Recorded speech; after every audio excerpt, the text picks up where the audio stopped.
Hello, and welcome to the virtual tour of Southern Portugal. I am Eve Fleischman, and I have been leading tours here for about 5 years now. And I'm really happy to share this with you here today. So we will have a short slideshow presentation and then Q&A to follow.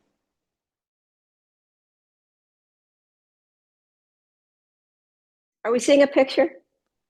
Give me a thumbs up if you're seeing it. Okay, good. So I decided to start with this picture because it's this feeling of ah, right? This is like a perfect shot for the Algarve, which is the southern coast of Portugal.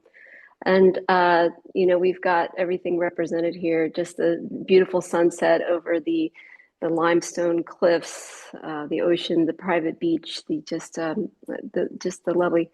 I'm still letting people in here as we go. So I thought what I would do is just go through my detailed day-to-day brochure, and that way we can all get this experience of being in southern Portugal and what the week is like when you come on the retreat. So some of you have already seen this. I've sent it to you, and if you haven't seen it all, I can send it to you after the presentation.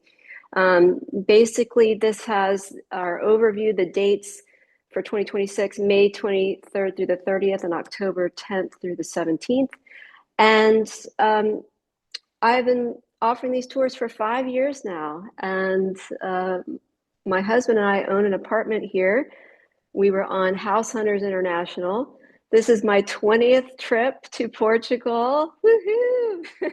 20th trip to the Algarve, and I just love it so much. It's so exciting to me. I never get tired of these beautiful views. So just imagine that you are here with me, and we are doing the retreat, and this is where we start at the Posada. Um, the Posadas of Portugal are historic buildings that have been made into hotels, and they're owned by the government, and the money that they receive from the hotel goes back into the preservation of these historic buildings. And it's just such a lovely place. My retreat is called Renew, Relax, Retreat, and this is one of the most relaxing part of it is this place right here, this beautiful courtyard. I've got another picture of the courtyard here. This is a 16th century convent, and something about being here just makes you feel so peaceful and so connected to the history of Portugal. And this is another view from one of the rooms. There's a lovely pool with a castle wall ruin just beyond the pool and the view of the town of Tavira.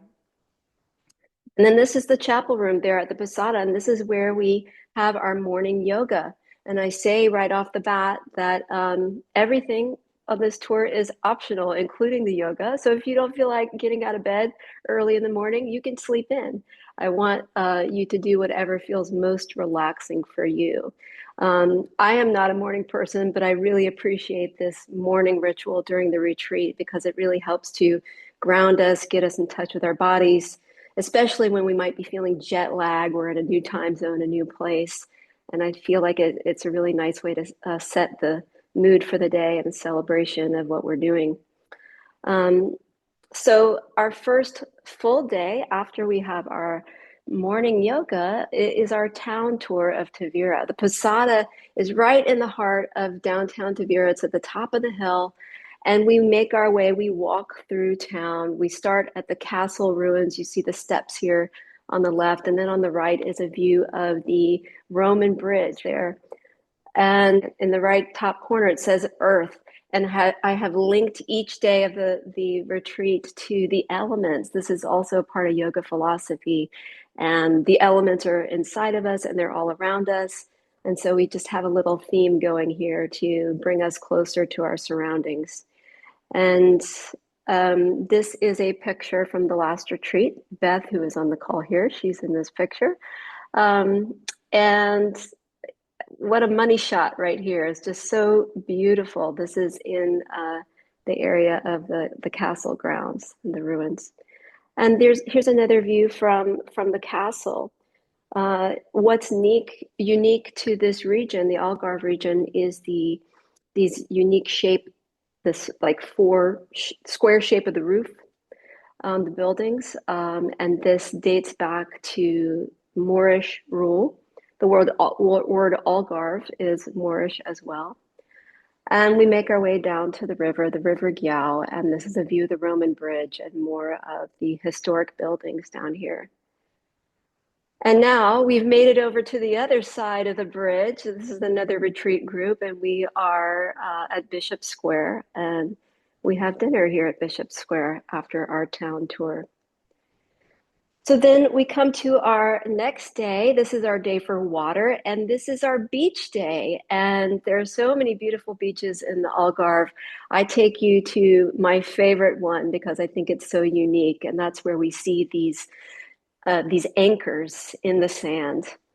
I'm going to tell you a little bit more about this place. Here's a closer view of the anchors with the ocean behind, the anchors in the dunes.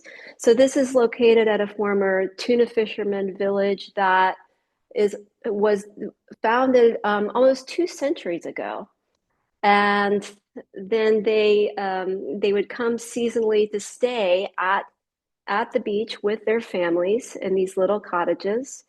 Um, and the cottages are still there, and they have been converted into restaurants and shops. And this is the bathroom. It's like the most beautiful exterior of a bathroom I've ever seen. It's just such a lovely place. And what else is unique about this beach is that you have to take a little choo-choo train to get there. So Tavira is a beach town, but you can't just walk out onto the beach. And that's because there's this marshland and salt flats in between. And so you either have to take a ferry out to the beach, or for this beach, you take the cute little choo-choo train. And here is another view of the train, which is so slow. You might argue that you could walk to the beach faster, but this is a part of the experience. Um, so we come back into town, have another lovely dinner, and then the next day we go further afield. This is our day for fire, and we are headed to some nearby towns. We have lunch in Almansil, which is kind of known as the design district, and we see beautiful Portuguese pottery and textiles. And then we go on to Faro, which is the capital of Algarve, for a wonderful presentation of fado music, the folk music of Portugal. And this is led by my dear friend now, João Cunha, who is local to the area.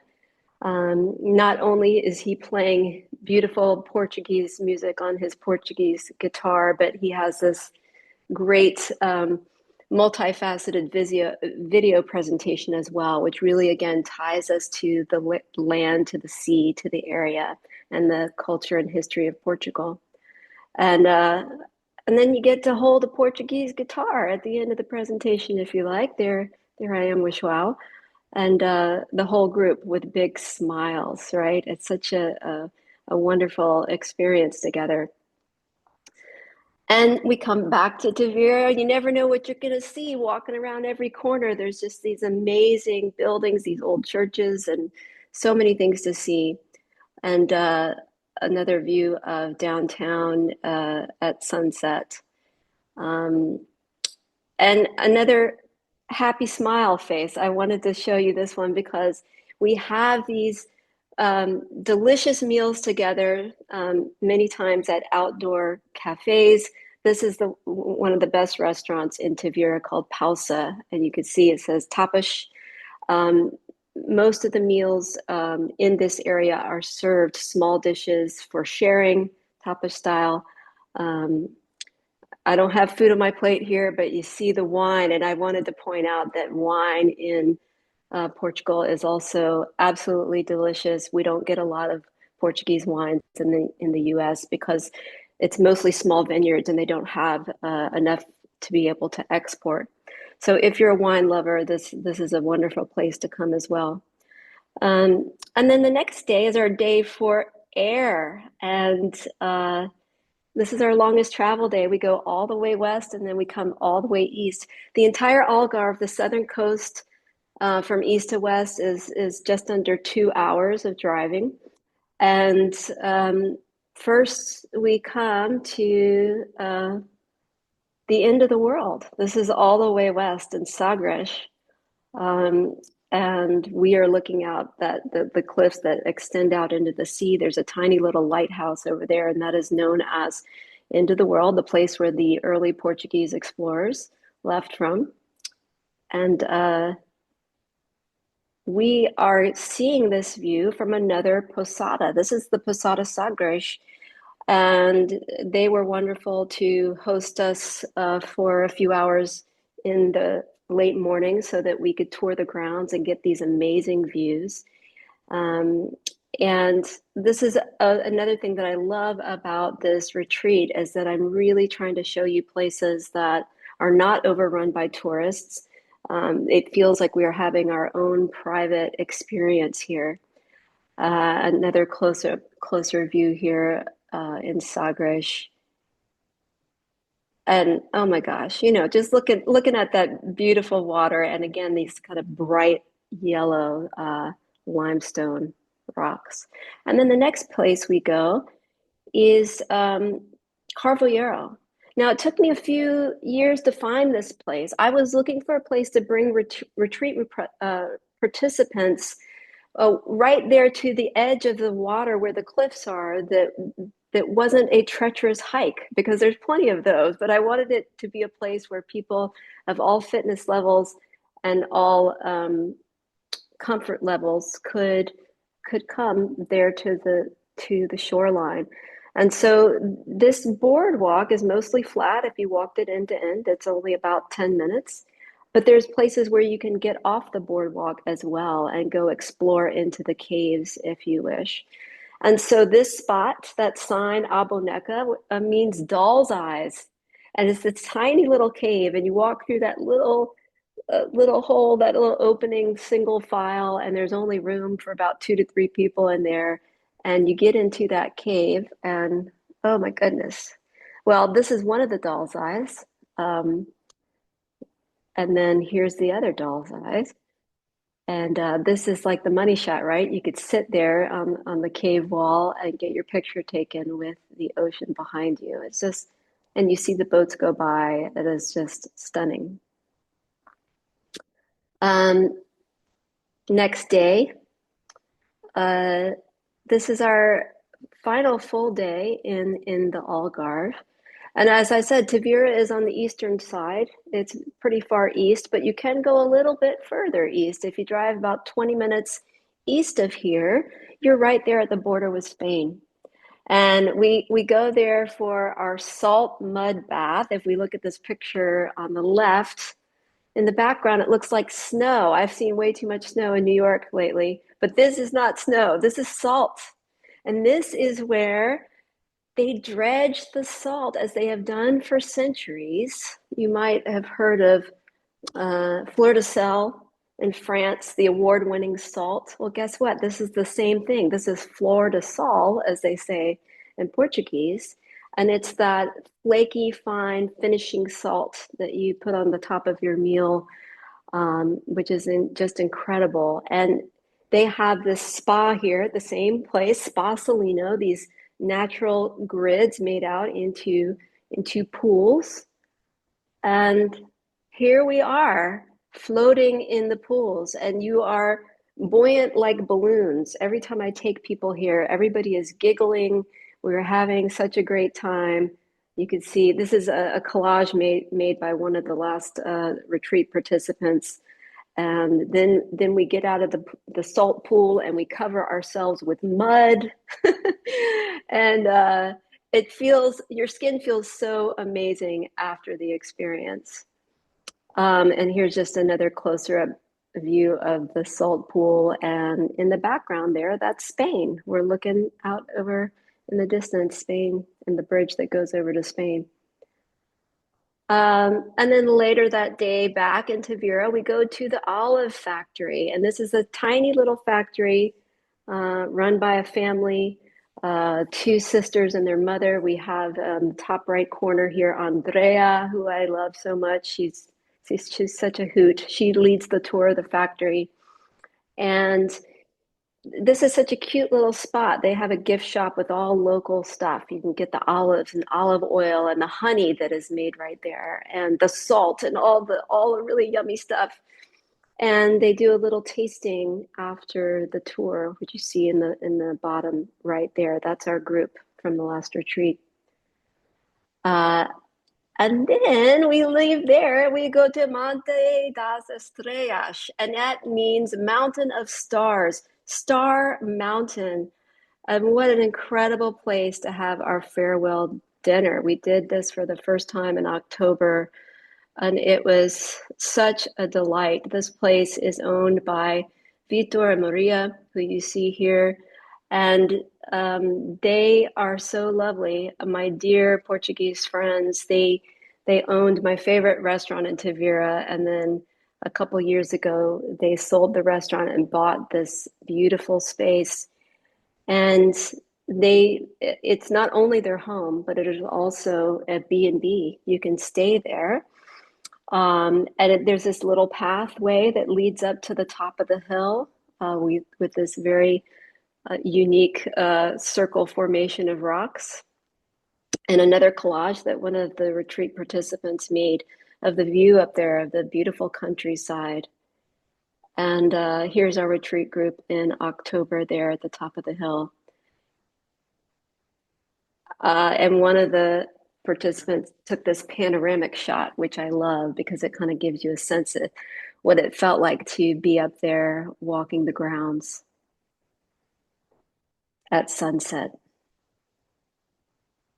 And here we are there at the grounds under the stars at our farewell dinner made by Vitor and Maria, the perfect hosts.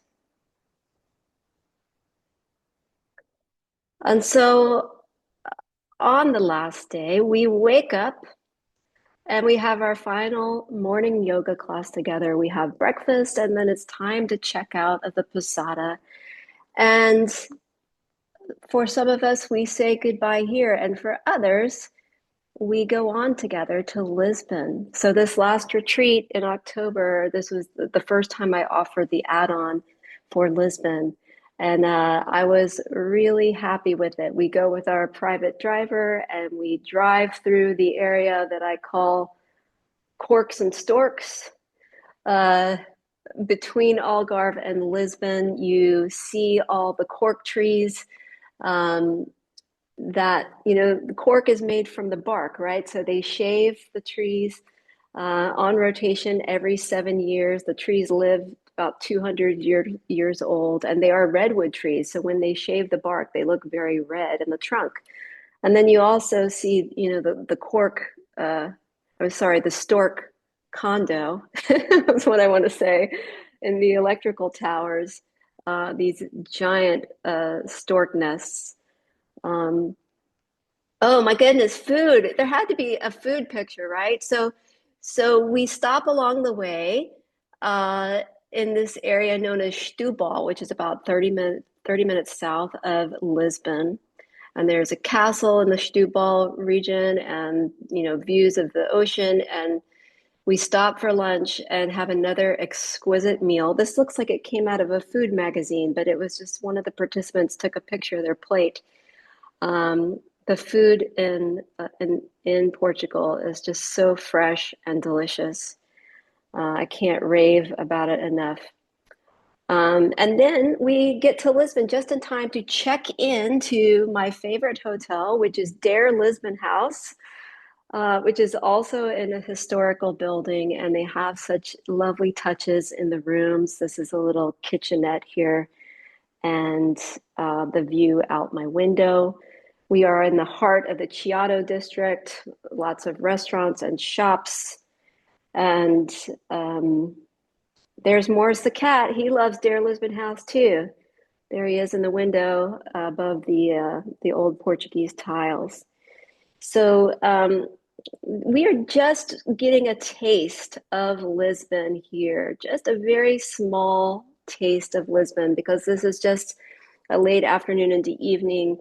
And there's Carlotta the cat, who Morris and Carlotta, I don't know if they would be friends, but anyhow, I get to take you to one of my favorite spots in Lisbon, which is Carmo Convent. And Carlotta is the resident cat there, so you might get to see her when you go.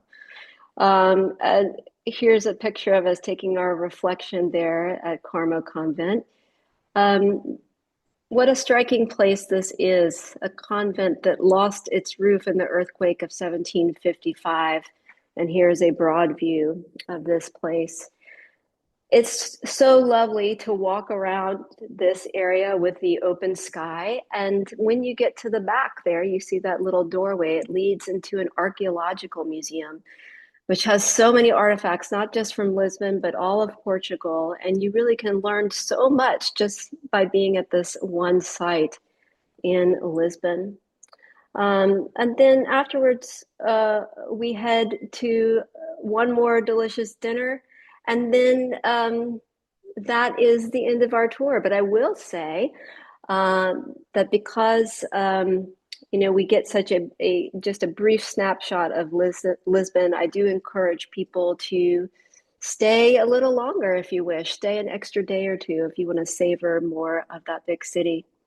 So here are the details of the retreat, and um, again, I will send this to you after the Zoom call if you don't have it already. But I just wanted to point out I keep the group size small, 6 to 12 participants, so we can really enjoy ourselves. And we have early bird pricing going on right now, $200 off if you sign up by the 9th. That's coming up in 4 days. Anybody on this call, I will do a little extension of that if you want some more time to think about it. Well, we got to end with something sweet, right? So just a couple of dessert picks because, again, everything is plated so exquisitely. Here's some fruit, and then a dessert, a picture taken by one of the retreat participants. So I'm going to go ahead and stop the share now and open it up for questions. If anybody has any questions about the retreat or the visit. Let's see. Hey, Beth. Hi, I just have to quickly say I was there in October and I've taken any number of trips where there were any number of things that weren't as advertised. The pool was closed, the food was crappy, whatever. And everything in that week was unbelievably beautiful and delicious. The restaurants and the food, the camaraderie, and not having to think about where are we going to eat. Oh my gosh, there's Tara. So just yes. Thank Trying you to so unmute. I'm doing a bunch of stuff at one time. I'm so sorry. Beth, I agree with you 100%. Ditto, ditto. Thank you so much. Yeah, there's two people on this call that were on the last retreat, and we had such a wonderful time. And Caleb is signed up for May. I'm so excited to see him there. And it's just been a delight to share. Um, Anybody else have any questions? What airport starts the retreat? Yeah, so the Algarve is about 2.5 hours south by car from Lisbon. And so generally, you're probably going to fly into Lisbon, unless, you know, that's if you want a direct flight, I can fly direct from New York to Lisbon. You could check and see where you live if there is a direct flight to Lisbon. If there's not a direct flight, you might also consider looking for going to Faro. Faro is the closer airport. And so if you have to make a connection anyway, maybe look for a way to get from wherever you are to any other European destination, and then connecting on to Faro. And so if you fly into Lisbon, as I did yesterday, there's a variety of ways to get down south. You could take a train. You could hop on a quick flight from Lisbon to Faro, which is what I did yesterday. And there's a bunch of different ways, so I can help you with that if you're interested. And Yeah, Beth is saying that she flew nonstop to Paris and then she flew to Faro. There was one more thing I was going to say about this. I just remember what I forgot, which was if you live in New York, they do a direct flight to Faro only seasonally, only in generally the summer months. It starts about May 15th this year. So my plan is to do two one ways and fly direct from New York to Faro on the way here, and then let the return be from Lisbon. So that's a possibility as well. Faro Airport is small, and it's kind of nice to go through a small airport and not have to figure out your way so much. There's just a lot less confusing than the Lisbon airport. Um, yeah, Elaine? How is walking on all the cobblestones? Yeah, maybe Beth and Tara could speak to that too. But the last group we had in October, we had several people in their 70s and even one in her 80s. And I, you know, I think I've brought my parents here several times as well too. I think it's challenging anytime you're walking on cobblestones, but if you prepare well and have good supportive shoes, that's going to be certainly your number one thing. And and then I think, because you're walking on cobblestones, you're paying more attention to where you're walking. um, And I'll just add, I sometimes have trouble with my knees. I'm 75, arthritis, blah, blah, blah. The nice thing is the pace of everything we do with Eve is so gentle and easy. And the town is so small. There were a number of times when I just wanted to linger in a particular garden or a particular church. And after day one, I felt like I knew the town. So I could really walk at my own pace. I had really good, new, well broken in, good, sturdy walking shoes. And the hill is not a steep or long hill up to the Posada. It's a pretty gentle. But the best thing to me was the pace allowed me to just, take care of my own body and probably see things in more detail because I went slowly. yeah. I mean, that's one thing I love about Tavira too, is that if I didn't say this earlier in the Zoom, I meant to. You're walking from the Posada downtown to the other end of downtown takes less than 10 minutes. And then guess what? You've seen the town. And then again, there's like so many like little nooks and crannies to explore. Um, and yeah, the hill is not that much of a hill, but when you get to Lisbon, right? It's like San Francisco. It's the hills are like San Francisco, so it's pretty a little bit more challenging. Um, any other questions? All right. I have I'm gonna one, put. just sorry, Eve. I have one question really quick. Okay. For those of you who've gone before, and for you, Eve, as well, would you consider a trip like this doable and just a carry-on, even if you were connecting and going to kind of meander until the Italy? I've done things like the Rick Steves, and while I can do it, if I was going to do something like that, I would prefer not to do carry-on. But I'm just curious about everybody's experience about packing. I had a very small, pointedly light wheelie that was absolutely the size for carry-on. I'm not a big deal dresser, but it's warm, so you don't have heavy coats or sweaters. I only, I wore my walking shoes and I had one pair of sandals, and I felt like I was fully prepared. A swimsuit, a number of comfy t-shirts and yoga pants, and then, I wore the same thing every evening probably, but that's me. But And that's totally acceptable. yeah, it worked because I don't like the idea, and poor Tara could speak to lost luggage. If So she wants to if she share. dares to remember that. So yes, carry on. Right, I agree.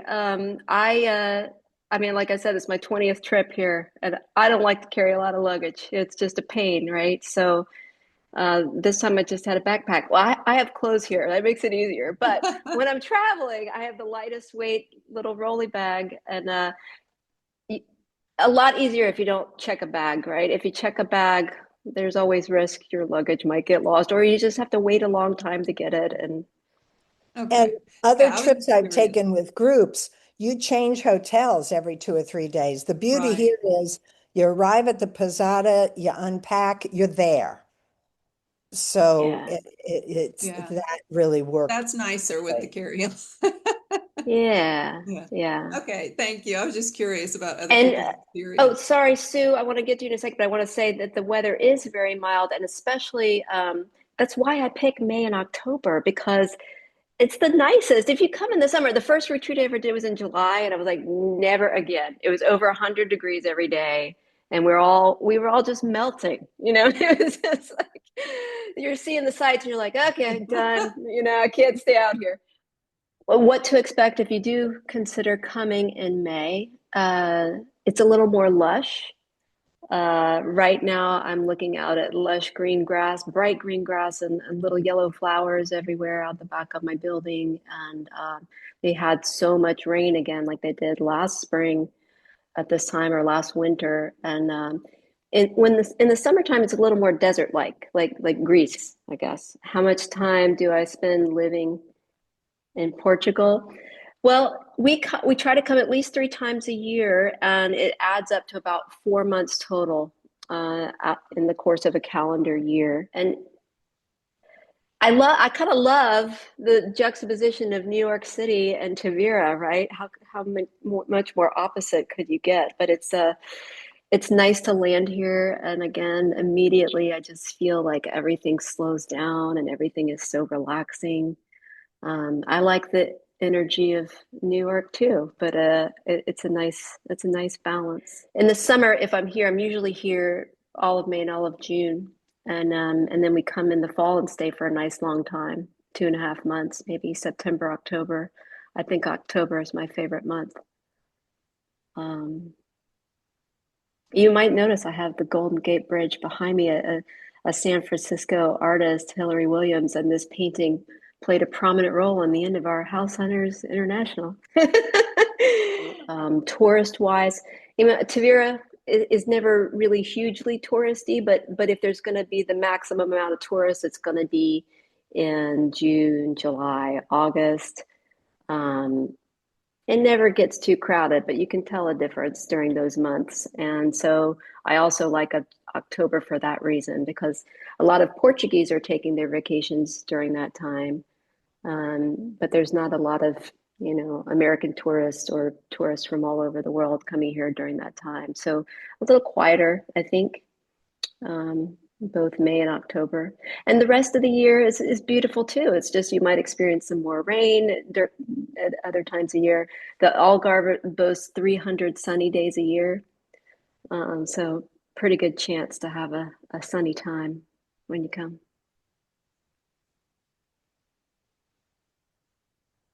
Anything else? You guys feel like you got your virtual tour? Yeah, you are welcome. Thanks so much for showing up today. Bye, Eve. Thank you. Bye. You're Bye, welcome. Mom. Thanks, Eve. Bye, Bye, It's Eve. Tara. Good amazing. session. Tara. Ciao. Thank you Bye-bye. so much for being here.